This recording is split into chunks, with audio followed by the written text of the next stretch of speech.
Everyone, this is my language contact hours for the month of September. So this month I accumulated around 4 hours.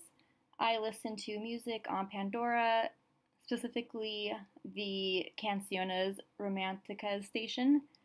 I listened to 106.9 on the radio. I watched a show on Netflix called Porque el Amor Manda, and I read one of the documents that was given to us in the instructions, the article about diabetes. So, some new terminology that I heard while listening to Pandora was disculpa, which is apology, cariño, which is affection or honey, besar, which is the verb to kiss, and culpable, which is guilty. And this station included artists like Enrique Iglesias, so it was all love songs basically. A few cultural nuances I noticed was that most of the songs had the same kind of melody, although they didn't seem similar with the lyrics. They were similarities in the instruments and how the song sounded. Also, I realized that romance in the Latin culture is portrayed quite differently than the American culture. These songs talked about love and spending the rest of their lives with their significant others. And in America, a lot of the love songs today degrade women and don't really talk about a true kind of love. So some new terminology that I heard on the radio station 106.9 was mojado, which is wet, pasado, which is past, izquierda, which is left, derecho, which is right, and pasa publicarita, which is commercial break. Some of the cultural nuances that I noticed were that commercials were both in English and Spanish. A big one was that the singers usually sang independently.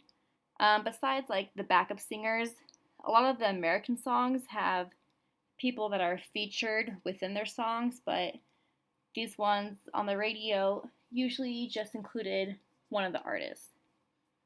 Another thing I noticed was that their voices didn't sound auto-tuned. A lot of songs in the American culture, you can tell that these artists' voices are very tuned and they don't sound natural, but the Latin ones sounded very natural.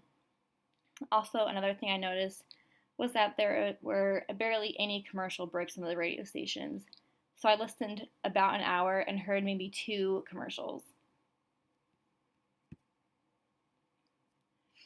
Some new terminology in the show Porque el Amor Manda was desaparecido, which is disappeared, inocente, which is innocent, ingenuo, which is naive, and ironia, which is irony.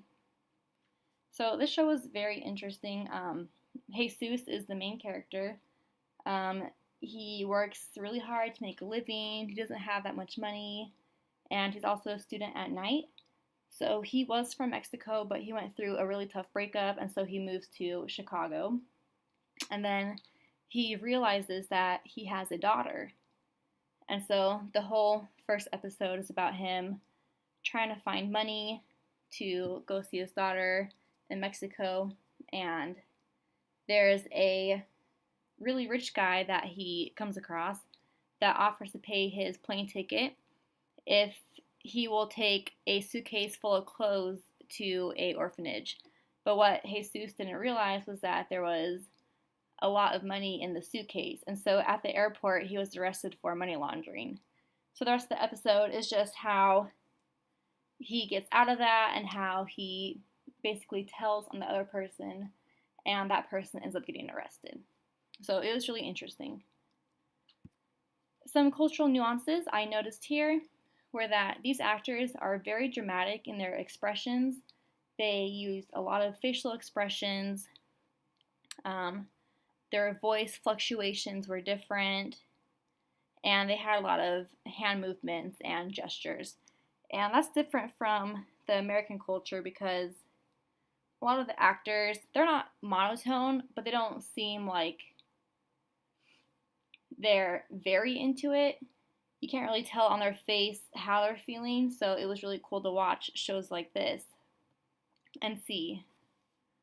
Another thing was that these shows have a very strong plot, and there's usually a lot of twists and turns, and in America, usually shows have one like simple plot, and it's very similar to other shows. Another cultural nuance I noticed was that he wanted to better his life, which is common in a lot of people coming from Spanish countries or come to America to try to get money to have a better job for their children and for themselves. And another cultural nuance that I saw was that there was a very strong love story, which is very popular in the Spanish culture.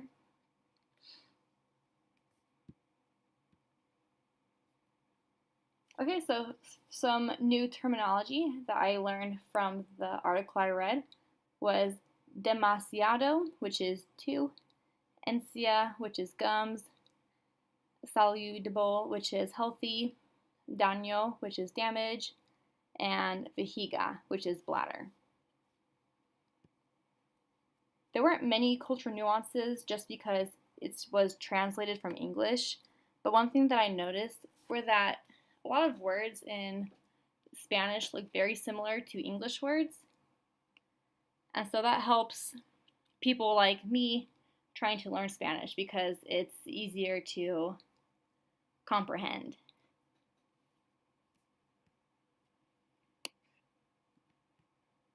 Alright, so that was my language contact hours for this month of October. Thanks for listening.